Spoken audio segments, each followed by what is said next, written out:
All right, now as the United States continues with its war on terror, the country's military on Friday has named the senior Al-Qaeda commander reportedly was killed in an airstrike in the Idlib province of northwest Syria on the 20th of September.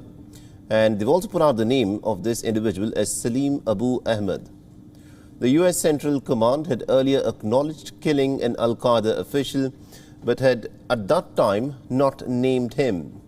Now, Salim Abu-Ahmad was killed on the 20th of September in a U.S. drone strike near the Idlib province in Syria. And according to reports, this individual was reportedly responsible for planning, funding and also approving trans-regional Al-Qaeda attacks.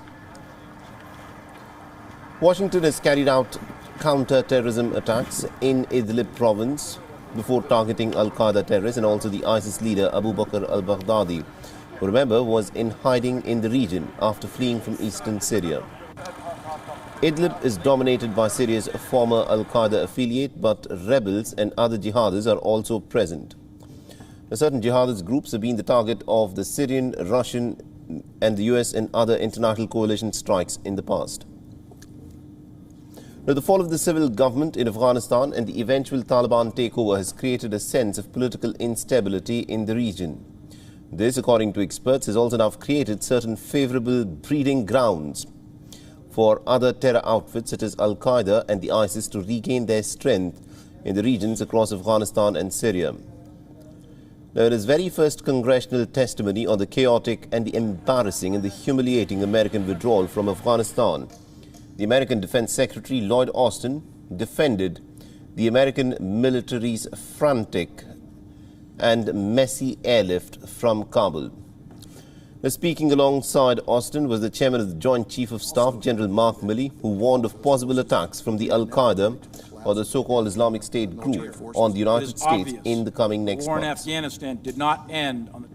It remains to be seen whether or not the Taliban can consolidate power, or if the country will further fracture into civil war. But we must continue to protect the United States of America and its people from terrorist attacks coming from Afghanistan. A reconstituted Al-Qaeda or ISIS with aspirations to attack the United States is a very real possibility.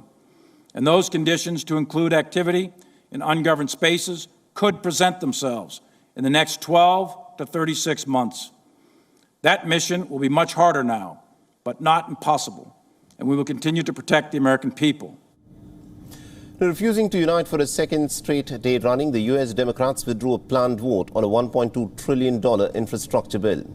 To mend divisions in his Democrat Party, the U.S. President Joe Biden traveled to Capitol Hill, and the division threatens Biden's plans to transform America's transport networks and also broadband access.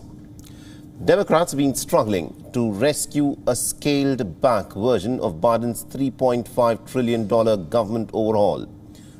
But several days of frantic negotiations resulted in no deal. In Capitol Hill, Biden in fact headed straight into a private meeting with the House Democrats. And post this meeting, Biden has promised that whether it took him 6 minutes or 6 days or 6 weeks, he and the Democrats in the Congress will reach an agreement on two massive spending bills that will form the core of his domestic agenda in the year to come. Biden also has expressed confidence that the Democrats will ultimately unite behind his ambitious spending plans. I'm telling you, we're going to get this done. It doesn't matter when. It doesn't matter whether it's in 6 minutes, 6 days, or 6 weeks. We're going to get it done.